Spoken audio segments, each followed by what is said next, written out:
اعوذ باللہ من الشیطان الرجیم بسم اللہ الرحمن الرحیم الحمد للہ رب العالمین والصلاة والسلام علی اشرف الانبیاء والمرسلین والشفیع المذنبین ابی القاسم محمد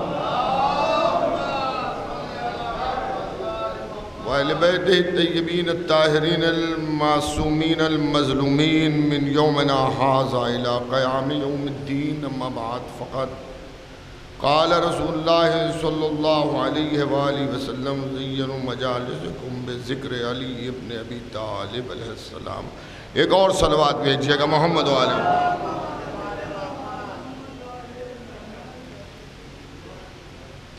حضرات، پہلو تو میں اس جشن کی مبارکباد اپنی طرف سے اور آپ سبھی کی طرف سے امام ولی عصر علیہ السلام کی بارگاہ میں پیش کرتا ہوں، اور میں اپنی طرف سے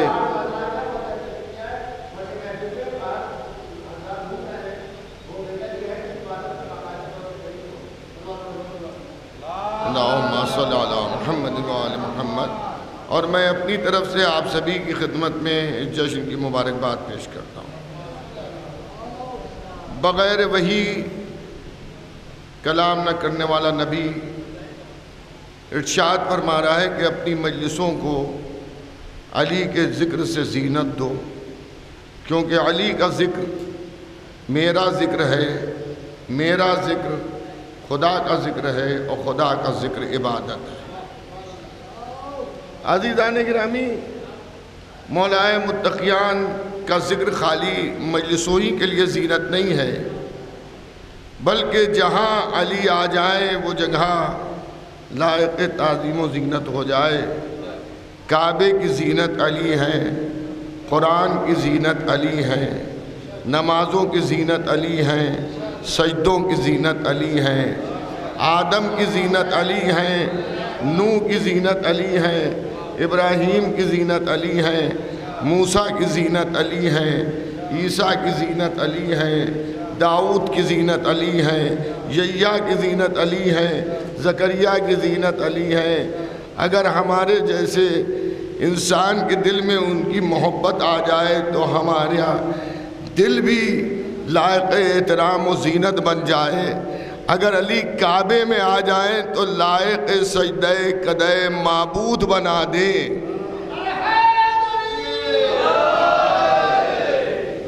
اب ایک جملہ میں عرض کروں گا کہ ساری کائنات کی زینت کا نام ہے علی، اور علی کی زینت کا نام ہے زینب۔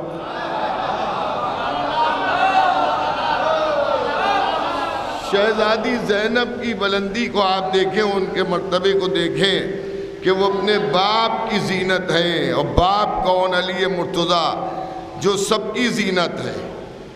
تو اگر باپ کی زینت ہے تو کام بھی ایسے کیے کہ عزیزان گرامی کہ باپ کو بھی یہ فخر ہوا کہ میری بیٹی زینب ہے۔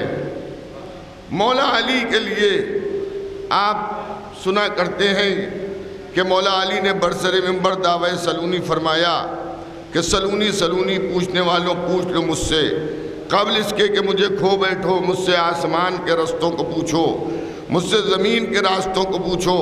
میرے سینے میں بہت سا علم ہے، یہ ظرف علم ہے، یہ کاسا علم ہے، یہ نبی نے اس طرح سے بھرا دیا جس طرح سے طائر اپنے بچے کو دانہ بھراتا ہے۔ اگر میرے لیے مسند بچھا دی جائے تو میں توریت والوں کو توریت سے مسئلے بتاؤں گا، انجیل والوں کی گتھیوں کو انجیل سے سلجھاؤں گا، قرآن والوں کے مسائل کو قرآن سے حل کروں گا، اور خدائے محمد کی قسم یہ کتابیں تو بولنے لگیں گی کہ علی آپ نے اسی نور میں فیصلہ کیا کہ جس میں اللہ نے ہمیں نازل کیا تھا۔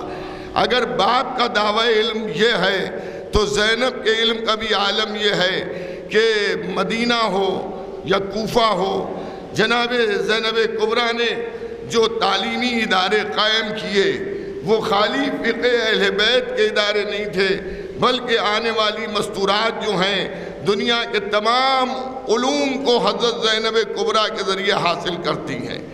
دیکھیے علی تو معصوم ہیں، امام ہیں، رسول کے بلا فضل خلیفہ ہیں، لیکن ان 14 معصوموں میں جناب زینب کا نام نامی نہیں ہے۔ لیکن علم کا کمال یہ ہے کہ جس طرح سے باپ کی بزم سے کوئی یہ کہتا ہوا نہیں اٹھا کہ ہم نے علی سے پوچھا تو سوال مگر علی اس سوال کا جواب نہیں دے سکے، تو بیٹی بھی اتنی باکمال ہے کہ آنے والی عورتیں جو پوچھ رہی ہیں علی کے انداز میں زینب جواب دے رہی ہے، علی کے انداز میں شہزادی زینب جواب دے رہی ہے۔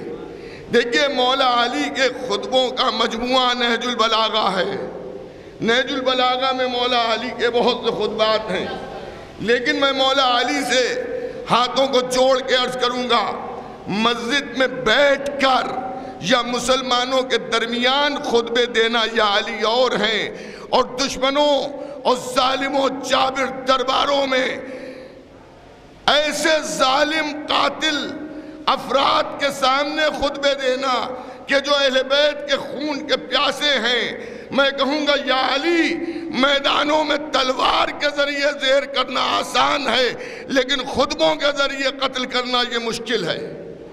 لیکن جناب زینب کبریٰ نے اپنی تقریروں کے ذریعے اپنے خطبوں کے ذریعے وہ وار کیے کہ جس کی تلخی آج تک بنی امیہ اور بنی امیہ کے چاہنے والے محسوس کر رہے ہیں۔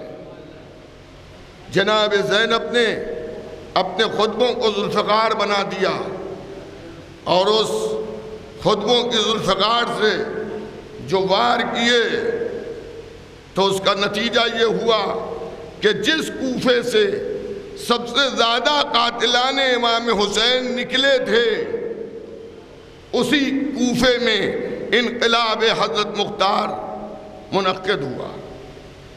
حضرت زینب، مجھے کوئی بہت طویل تقریر نہیں کرنا ہے، 5-7 منٹ کی تقریر ہونا ہے۔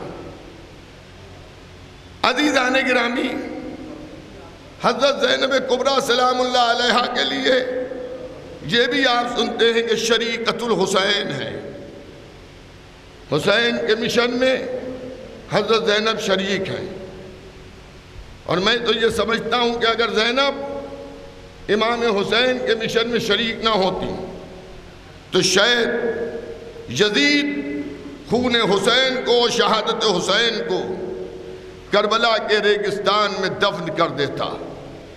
یہ جناب زینب کا کارنامہ تھا کہ یزید جس قربانی کو، جس شہادت کو دفن کرنا چاہتا تھا، جناب زینب نے اسے اتنا بلند کیا، اتنا بلند کیا کہ آج جہاں جہاں انسان ہے وہاں وہاں ذکر حسین ہے۔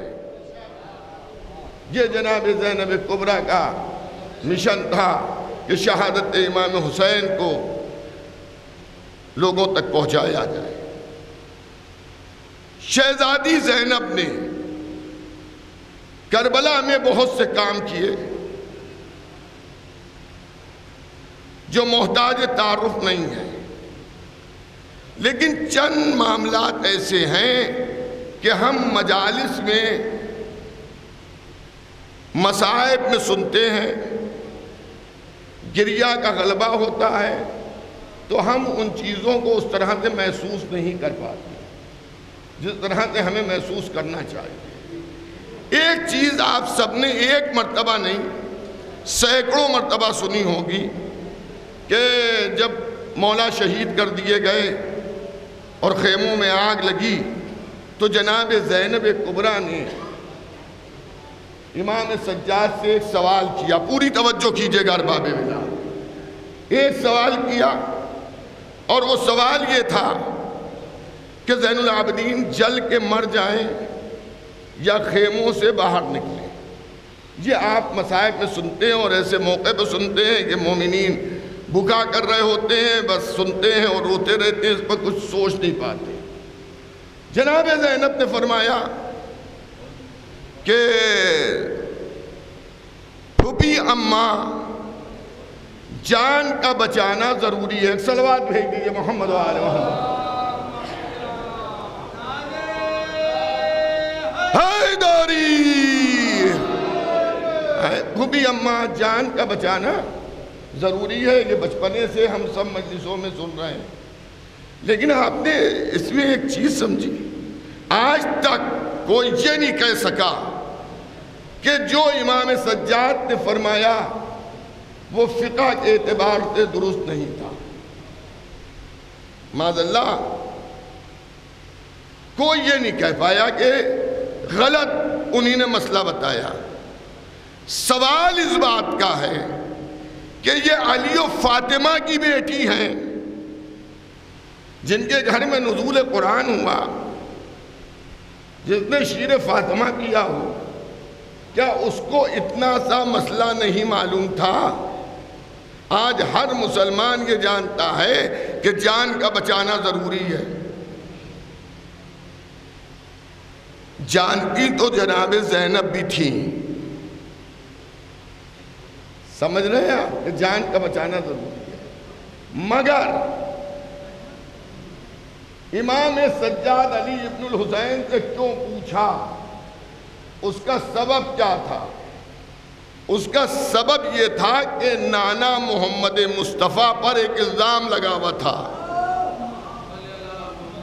کیا الزام تھا؟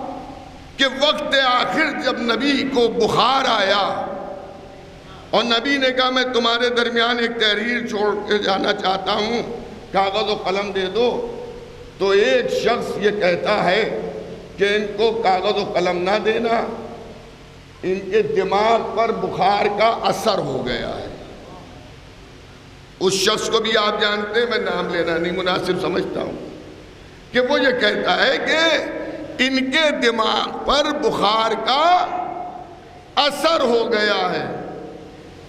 یہ بہت بڑا الزام تھا، کیونکہ اگر نبی کے دماغ پر بخار کا اثر ہونے لگے تو پھر یہ طے کرنا بہت مشکل ہے کہ صحیح دماغ حالت میں شریعت کا کون سا مسئلہ بتایا، اور نعوذ اللہ جب اثر دماغ پر تھا تب کون سی بات کہی۔ جناب زینب نے اس الزام کو کربلا میں دھو دیا۔ امام سجاد بخار کے عالم میں ہیں، زمین ہل رہی ہے، سورج کو گہن لگا ہوا ہے، سیاہ آندھیاں چل رہی ہیں، بھائی بھتیجے بیٹے بھانجے سب گلے کٹائے مقتل میں سامنے پڑے ہیں، 3 دن کی بھوک اور پیاس بھی ہے۔ ان میں سے ایک مصیبت بھی اگر کسی ایک مرد پر پڑ جائے تو اس کا دماغ کام نہ کرے۔ زینب نے امام سجاد سے ایسے موقع پر یہ سوال کیا اور امام نے صحیح جواب دیا۔ زینب نے بتا دیا، اے لشکر یزیدی، تم جس کے پیروکار ہو اس نے میرے نانا پر الزام لگایا تھا کہ بخار کا اثر دماغ پر ہو گیا۔ ارے جب سجاد کا دماغ نہ خراب ہوا، ایسے عالم میں کہ جب بخار بھی ہے، سیاہ آندھیاں بھی ہیں، لاشیں بھی ہیں، بھوک اور پیاس بھی ہے، جب چوتھے جانشین کا دماغ کام کر رہا ہے تو نبی محمد کا دماغ کہاں سے خراب ہوگا؟ شہزادی زینب نے دیکھیے پڑھ دینا آسان ہے، سن لینا آسان ہے، لیکن وہ نے دیکھا بڑے سے بڑے نیتاؤں کو دیکھا، چرب زبان لوگوں کو دیکھا، جب گرفتار ہو جاتے ہیں تو ان کا انداز بدل جاتا ہے،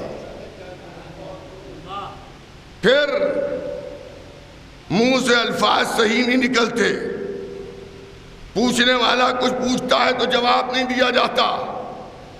کیا کہنا اس شہزادی کا کہ گرفتار ہونے کے بعد ہاتھ پسے گردن بندھے ہوئے ہیں، لیکن ایسے عالم میں قرآن کی آیات کے ذریعے وہ مستحکم جوابات دے رہی ہیں کہ حافظین قرآن بھی چپکی کا روزہ لیے بیٹھے ہوئے ہیں۔ یزید کے دربار میں جہاں بڑے بڑوں کا دم نکل جائے، لیکن شہزادی زینب نے جب خطبہ دیا تو اس خطبے کا اثر یہ ہوا کہ یزید سمیت سب مبہوت ہو گئے. زینب بول رہی ہے، سب خاموش ہے. خدا ہم سب کو، بس میں اپنی تقریر کو تمام کرتا ہوں، خدا ہم سب کو شہزادی زینب کے حرم مطہر کی زیارت سے مشرف کرے. میرے والد مرحوم فرمایا کرتے تھے جب وہ پہلی بار زیارت کی غرض سے گئے، اس وقت اس طرح کا روزہ نہیں تھا، انقلاب ایران چل رہا تھا، تو کہ میں زیارت پڑھ رہا تھا کہ ایک مرتبہ پیچھے سے کچھ ہلڑ کی آواز آئی. میں نے گھبرا کے مڑ کے دیکھا کیا ہوا، تو دیکھا خدام ایک بے پردہ عورت سے کہہ رہے چادر اوڑھ کے جا.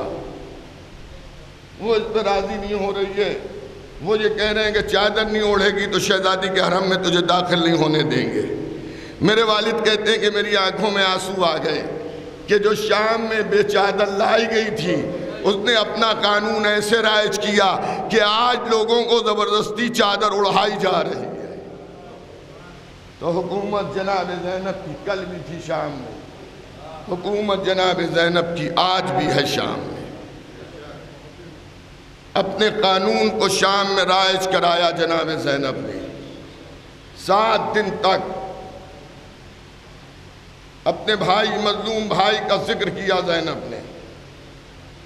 زینب گھبرا کے شام سے نہیں آئی ہیں، اپنی حکومت کے قانون کو رائج کر کے جناب زینب آئی. اور آج تک ساری دنیا میں جو ذکر امام حسین ہو رہا ہے وہ حضرت زینب کبریٰ سلام اللہ علیہ کا فیض ہے. ہم پروردگار عالم کی بارگاہ میں دعا گو ہیں کہ پروردگار عالم ہم سب کو قبر مطہر سے حضرت زینب کبریٰ کی زیارت سے مشرف کرے. پروردگارہ اس جشن کو قبول فرما. جناب زینب کے صدقے میں ہم سب کے گناہ کبیرہ گناہ صغیرہ کو معاف کر دے. ہمارے مرحومین کی قبروں پر کثیر نزول رحمت فرما. پروردگارہ دنیا میں جو وبائیں چلی ہیں اس سے محبان اہل بیت کی حفاظت فرما. پروردگارہ ہم سب کو حلال و طیب روزی عنایت فرما. پروردگارہ ہم سب کے زمانے کے امام کے ظہور میں تعجیل فرما.